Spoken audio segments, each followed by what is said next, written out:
We've been discussing this amazing second paragraph of the Declaration of Independence. We've gotten through what passes for the first two sentences. They use all sorts of weird punctuation here.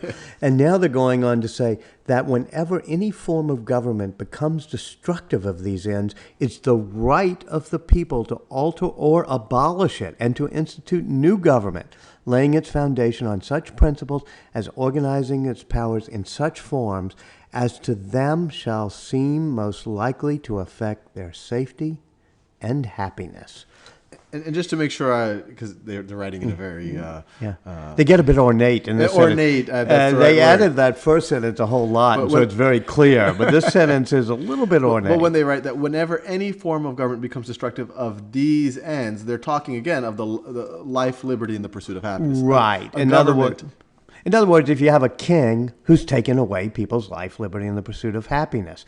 So they're talking about the English government, not just the parliament, but the king now has become destructive of these unalienable rights that we're supposed to protect. Yeah, and that we need to form a new government to affect their safety and happiness. Right, but most importantly, it's the right of the people to alter or abolish it. In other words, they're saying something that has not yet been quite accepted by history, which is if you're a people and you don't like your government, you can overthrow it.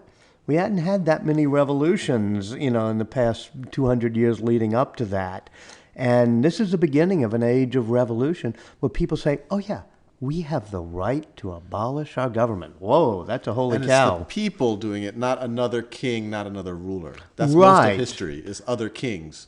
Exactly. Most of history, for the 100 years leading up to this document, France and England have been fighting each other. The kings of England have been trying to supplant the kings of France, and there's been 100 years war. It's been, the American Revolution sort of a part of that. But something different happens here. It's not one king trying to overthrow another king. It's the right of the people to abolish and institute a new government to protect their own safety and happiness. Yeah.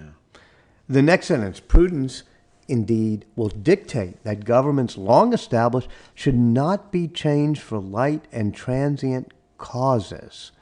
That basically is saying, you shouldn't go around doing this all the time. You have to have a really, really good reason, because it's not as if just because you're kind of annoyed at your government, you should overthrow it. And this is why they have a pretty long document ahead of them. This is just the first two paragraphs. And this is important. This, I guess, reminds us of what this whole document is for. This is to communicate with the rest of the world, and as you mentioned, also France. Right. That look, we're not crazy folks here. We recognize this is a serious thing we're doing, that we don't take this lightly. That's what that sentence says exactly, which is you shouldn't do it just for light and transient causes. We're going to have to show you that we've got some real good reasons to do it. And that's what it goes on to say. Especially while evils are sufferable than to right themselves by abolishing the forms to which they are accustomed. In other words, these are powerful words, sort of saying that, these are the type of things you really have to raise up arms against. And so then let's go to this sentence. Oh, sorry. And I find this one really interesting. It's a kind of a less famous part of it, but it says, and accordingly all experience hath shown that mankind are more disposed to suffer while evils are sufferable than to right themselves by abolishing the forms to which they are accustomed. So that it's really saying that normally men, even when their rights start to get imposed, they kind of just go along with it. It's kind of like a frog in boiling water. They just kind of live with it. But when it gets too bad, yeah, that's when you have to take up arms. And you're right. That's the whole point of that, is that experience has shown we kind of just go along with bad kings just like we go along with good kings, But this is special. This is different, what they're saying. Yeah. And that's why they start the next sentence with the word but. It's sort of, but this is different sentence. Yeah. Why is it different?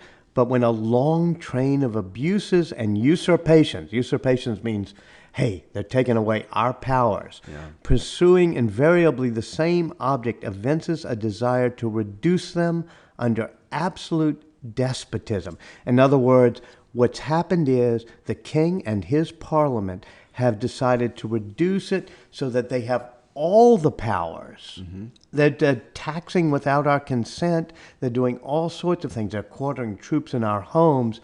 That's when they say, it goes on to say, it is their right, in other words, the right of us, our people. It is their duty to throw off such government and to provide new guards for their future security.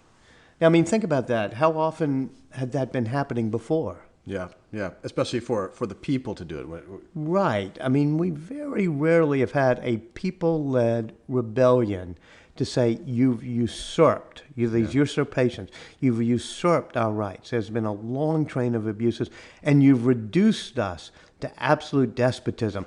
Actually, Jefferson, when he writes that phrase, has an even grander phrases about slavery and everything else.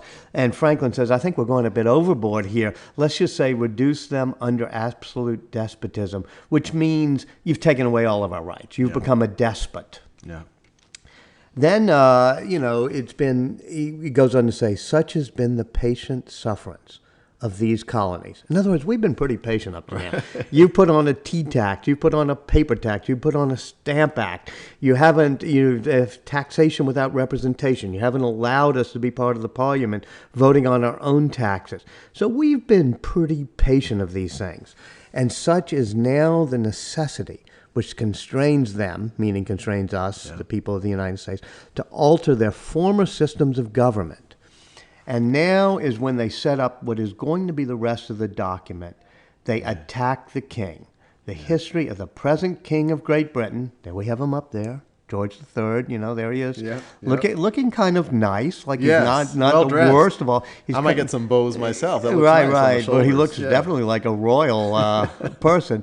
But the history of this present king of Great Britain is a history of repeated injuries and usurpations.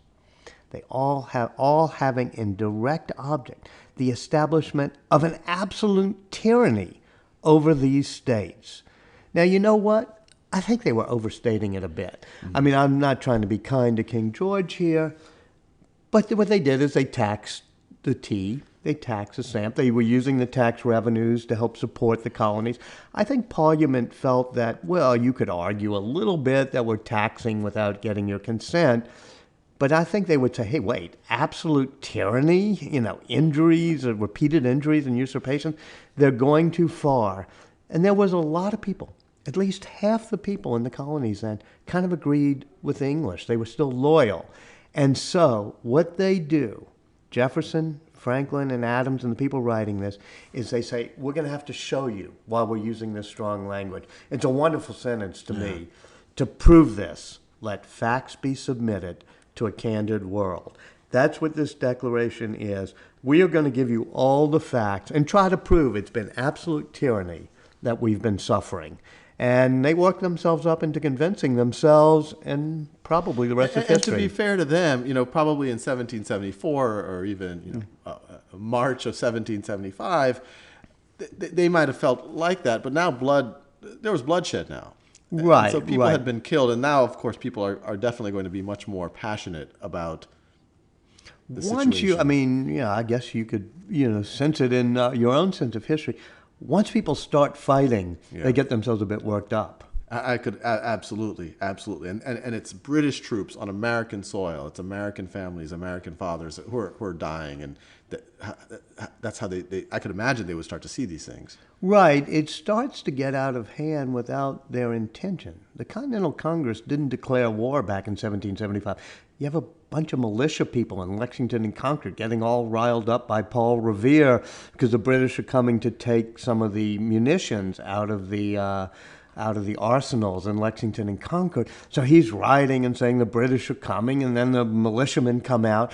And suddenly, up in Massachusetts, this revolution that even most of the people in the Continental Congress weren't quite ready for has begun to happen. And, you sense that once things been... And then after this, they go on and list That's the rest of the document. The rest of the declaration is just line after line of the king has done this, the king has done that. And most importantly, as you see in this, the history of the present king of Great Britain, they're revolting now against the king, not just the parliament that has voted these taxes, but they're saying it's the king himself that we're rebelling against. And that's what made it a true revolution rather than just trying to get rid of the parliament, which is temporary. Fascinating.